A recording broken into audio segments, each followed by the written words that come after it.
আরজিকর হাসপাতালে নৃশংসভাবে খুন হয়ে যাওয়া তরুণী চিকিৎসকের বাবা মায়ের ডাকে নবান্ন অভিযানের ঘটনায় কলকাতা পুলিশের হাতে দ্বিতীয় গ্রেফতার নৈহাটি মানস চন্দ্র সাহা। প্রথম গ্রেফতার হয়েছিল চন্দন গুপ্তা।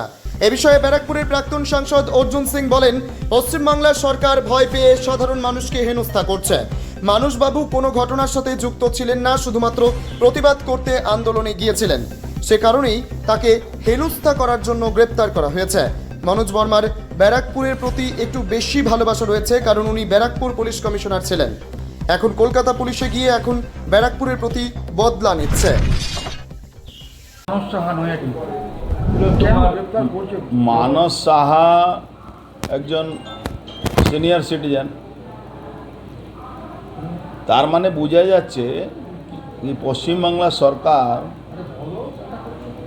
ভয় পেয়ে সাধারণ মানুষকেও হেনস্থা করছে। প্রত্যেকটা কেসে ওই আদার্স 25 আদার্স 20 এইসব বলে রেখেছে, আর কিছু কিছু লোককে ধরে ওই কেসে ঢুকিয়ে দিয়েছে, যেটা করছে। অথচ মানসবাবু মতন লোক কোনো ঘটনাতে জড়িত নেই। হ্যাঁ, নিশ্চিতভাবে তিলোত্তমা যে প্রতিবাদ হয়েছিল নবান্ন অভিযানে, সে উনি গেছিলেন, নিশ্চয়ই গেছিলেন। উনি বিজেপিকে পছন্দ করেন। তিলোত্তমা মায়ের ডাকে, বাবার ডাকে উনি গেছিলেন। বিজেপি হলেও এই আন্দোলনটা তো তিলোত্তমা মা বাবা ডেকেছিল, বিজেপি তাকে সমর্থন করেছিল, গেছিল।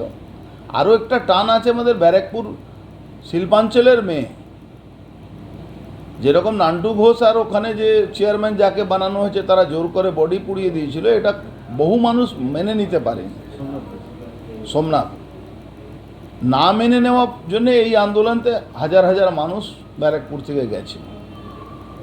তো এই ঘটনাটা বোঝাই যাচ্ছে এই কলকাতা পুলিশ খুব মানে কি বলা যেতে পারে, মানে জেনে শুনে মমতা ব্যানার্জি অনুপ্রেরণা এই গ্রেপ্তারিগুলো করছে।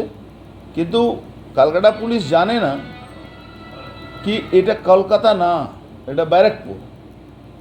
ব্যারাকপুরকে মঙ্গল পাণ্ডের জায়গা, আন্দোলনের জায়গা, ঋষি বঙ্কিমচন্দ্রের জায়গা। এই জায়গাটাকে এই পুলিশ কমিশনার যে কলকাতা পুলিশ আছেন, তিনি ব্যারাকপুরে পুলিশ কমিশনার ছিলেন। এই জায়গাটাকে উনিও বুঝতে পারেননি। এখন কলকাতা থেকে ছড়ি ঘোরাবার যে চেষ্টা করছেন, 26 বেশি দূর নেই, এসআইআর হচ্ছে, সুপ্রিম কোর্টও বলে দিয়েছে। আর চিফ সেক্রেটারি গিয়ে ওখান থেকে যা উপদেশ শুনে চলে এসছেন, স্বীকার করতে হয়েছে কি যত অ্যাকশন নেওয়ার জন্যে ইলেকশন কমিশন বলেছে সেটা অ্যাকশন নিতে হবে। তার মানে বুঝতেও হবে, তার মানে হলো পুলিশকেও বুঝতে হবে এই মমতা ব্যানার্জির দালালিটা বন্ধ করে ন্যায় অন্যায়টাকে বিবেচনা করা। অভয়া তিলোত্তমার মা বাবার উপরে হামলা করলো, তার এখনও তদন্ত চলছে, আর বাদবাকি তদন্ত হয়ে গ্রেফতারি চলছে। অদ্ভুত একটা নির্লজ্জ পুলিশ আছে কলকাতা পুলিশ, যেটা এই কাজটা করছে। টোটালি মমতা ব্যানার্জির নির্দেশে এইসব হচ্ছে, মমতা ব্যানার্জির নির্দেশ দিয়ে এইসব কাজ করাচ্ছে।